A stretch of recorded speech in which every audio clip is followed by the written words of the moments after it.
An evaluation or treatment that does not take into account the complexity of neuromuscular breakdowns leads to incomplete and inaccurate diagnosis. For example, a patient may report acute lower back pain after an apparently harmless exercise routine, without a specific event triggering the pain. This scenario can be confusing and lead to treatments that temporarily relieve the symptom without addressing the root cause. If not properly identified and treated, the muscle imbalances that often contribute to lower back pain can lead to long-term problems, such as the perpetuation of a motor pattern based on compensations, decreased mobility, and an increased risk of recurrent injuries.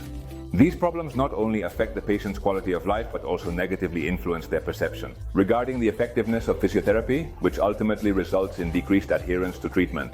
In this post, we are going to break down 5 key neuromuscular variables that can contribute to your patient's lower back pain.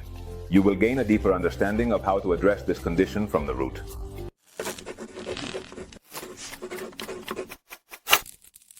When dealing with lower back pain, one of the biggest challenges is identifying which muscles are contributing to the problem. Is it a matter of weak muscles that are not doing their job, or is it the result of compensation leading to muscle fatigue and stress? This is where electromyography provides answers. Surface electromyography allows you to see in real time the activity of the muscles you are evaluating. You are not just trying to interpret the pain or the patient's description of symptoms, but you are obtaining concrete data showing which muscles are active and when they shouldn't be, or if they are not active enough during certain movements. Imagine you are working with a patient who has not made significant progress in their treatment for pain. Lumbar.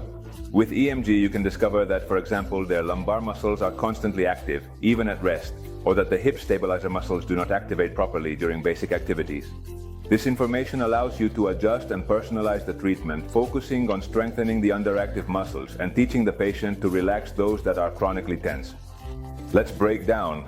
What are the 5 neuromuscular areas that contribute to pain? Your patient's lumbar. First, let's talk about the muscle cycling between the agonist and antagonist muscles of the trunk and hip. You can identify if there is excessive or insufficient activity in certain muscle groups, such as the spinal erectors, the multifidus, the obliques, the glutes, etc. Look at this example, how a patient's muscles activate during a glute bridge. If you look at the image, the spinal erectors have more activity than the glutes, creating a continuous compensation pattern during the exercise. Second variable, the overuse or muscle fatigue of lumbar muscles. The EMG can reveal if there are signs of muscle fatigue during movement and repetitive tasks. Look at the activation results of this patient while we assess how they run. Notice how the left spinal erector fatigues twice as much as the other erector to perform the same task, which in this case is running. The third variable is deficient neuromuscular function, leading to poor movement mechanics. You can identify neuromuscular discoordination, where nerve impulses are not being effectively directed to the muscle. Let's go with another example. I want you to look at this image again. In this example of a deadlift, you can quickly identify how the spinal erector has high activity, reflecting an excessive reliance on this muscle for the lift. The gluteus maximus, however, has low activation, suggesting it is not being adequately recruited. The fourth variable is the alteration of basal tone at rest. A muscle analysis can show an altered muscle activation pattern that is triggered as a response to pain. For example, a continuous and prolonged muscle contraction in response to pain may be evident. Look at the results again. The fifth is the validation of the effectiveness of therapeutic interventions. By comparing electromyography data before and after therapeutic interventions, it can be assessed whether there is an improvement in muscle activation patterns, indicating a positive response to treatment. Look at this image before the treatment with neuromodulation. And now look at this other one after the treatment with neuromodulation. Notice how the yellow bar represents the gluteus motor. It has increased, demonstrating that neuromodulation has had a positive effect on recruitment, gluteus motor. Therefore, lower back pain is a composite condition. Complex, constantly challenging our ability as physiotherapists to diagnose and treat effectively. However, with the integration of tools like surface electromedication, we are better equipped than ever to understand the variables underlying this common problem.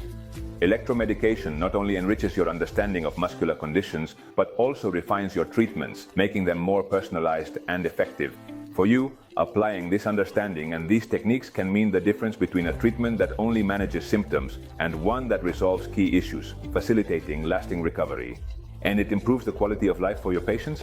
Additionally, educating your patients about these concepts and showing them visual data of their muscular activity will significantly enhance their engagement and adherence to the treatment. See you in the next post.